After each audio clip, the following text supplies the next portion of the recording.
ọ̀pọ̀lọpọ̀ agbára tí Aláàfin Ṣàngó nígbà yẹn ó gbà tí ó lọ kú ń bo kò ní bàbá mi lọ́wọ́ ni tí ì ṣe fi tí kú gan ikú bàbá yìí mọ́ sọ fúnra yẹn pé kí ẹsẹ̀ pé Sunday yàbàrá ó fi gbà wọn bàbá rẹ̀ ni so ìdí nìyí tí gbogbo àwọn àtàwọn jẹ́ ọ̀dọ́ tá para wa pọ̀ wípé enough is enough òótọ́ là ń sọ wípé ogun Fúlàní yìí kò ṣẹ̀ṣẹ̀ bẹ̀rẹ̀ gbogbo àwọn tọ́jú olóṣèlú wa tọ́jú àwọn tá a fi ṣaṣíwájú tọ́jú àwọn bàbá wa tá a kó sókè l'Ábùjá ẹrú Fúlàní náà ṣe àwọn ọ̀dẹ̀ fẹ́ fọwọ́ sírù kan báyìí òun ló fa àrífín fún àwọn kábíyèsí wa gbogbo àwọn kábíyèsí wa pátápátá ọlọ́jẹ̀mí ogun látòrí ikú bàbá yìí pátápátá Ọọ̀ni everybody Àwùjalẹ̀ gbogbo wọn ni wọ́n ti sọ pé àwọn ń bẹ lẹ́yìn wa a lè mọ́ rí irú àwọn kọ̀ọ̀kan ọba bẹ́ẹ̀ tí ó mọ̀ ṣe yánmayànmá ṣe mọ̀ pé tí wọ́n bá fi ọ̀pọ̀lọpọ̀ àwọn ọmọ kéékèèké mi ìjọba làákàyè wọn ò kí gbé irú ẹ̀ lọ́fà t'Olúwo yẹn tóun ní kí gbogbo Fúlàní tí ń pààyàn ọmọ bọ̀ lọ́dọ̀ òun ṣe mọ̀ pé ìgbà míì èèyàn máa fẹ́ fi bí ọmọ àlejọba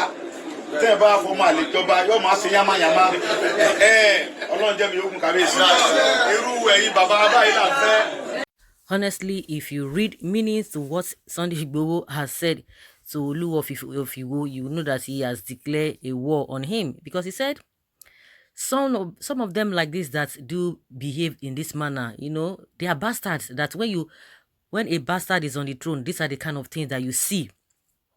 And I'm sure maybe OLUWO is going to reply him, you know, being an Oba, and Sunday saying that, referring him to a bastard, because he believes that the son of the soil will not be able to do that, because he made mention or made reference to a lot of the kings, a lot of monarchs in Yoruba land that are in support of what they are doing. And just like he said, some of them, of course, it could be as a result of greed, maybe personal interest, and some of them are afraid, they don't want to go to jail, because any little thing, they will lock you up, and they want to avoid all of that.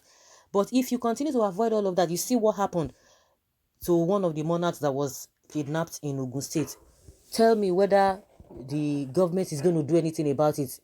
If really government is going to do anything about it, they should have been able to fish out those who killed one of the monarchs in Ondo State. Up to today, at least when you know that if you really have that respect for that throne, they should have been able to fish out those behind the killing of that monarch. But up to today, nothing, you know. It's just being treated as a just normal, every regular person. Of course, all lives matter. But the way it is in Nigeria, what is the worth of an average person? What is the worth of the life of a Nigerian person in this country? It's nothing. It's nothing. So when this kind of a thing begins to happen, they don't have regards for them. And like he said, the OLUWO of IWO, a lot of people are not really happy with him. There was a protest that was staged against him some days back, telling the Fulanis to come, even with the atrocities being committed by these people. You are now telling them to come. That means your people are not safe. By so doing, that means if the monarch can be saying that, then what do you expect from the security agencies that we have even seen from their attitude, from their responses, from their body language, that they are not ready to arrest? They are not ready to arrest any of them. OPC arrested, accosted, or captured Wakili. See, today, before you know it again, we are not going to be hearing anything concerning Wakili. What happened to the OPC members? Now they are still charging them for murder. The first thing was to arrest them. Then later they released them. I'm sure somebody was saying they released them on bail, which is true, because now they are charging them. They'll be remanded in the courts or in the prison, charging them for murder. So what do we have to say to this? When this man talks, they will tell you, oh, he talks too much. He's not refined in his talking. Okay, try to be refined. Nothing has come out of it. And that's why they don't even like it. People don't like Nnamdi Kanu as we speak today, because he says the raw truth. The people in the past have tried to sit on round table, try to be diplomatic, try to do this, try to do that. At the end of the day, all to no avail. All to no avail. This man is serious about the Yoruba agitation. He's supporting, clamoring for Yoruba agitation. Can you see the number of people there? People outside the place, was filled to the brim, both outside and inside. Filled to the brim. You can imagine. He said most of the things that their forefathers could not do, because the monarchs now do not even have a say. They are at the mercy of the politicians, and the politicians themselves too, because of what they want to get. They can set their people, and that is exactly what we are experiencing. That your children are dying under you. You are not even, you are not moved. You see the way they are now trying to take everything as if it's just a normal thing, as if a chicken or a cow is being killed. They will not say, oh, no, just don't worry, just calm, everything will be fine.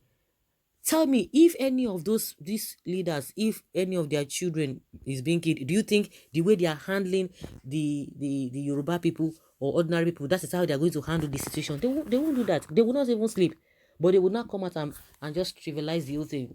It's nothing.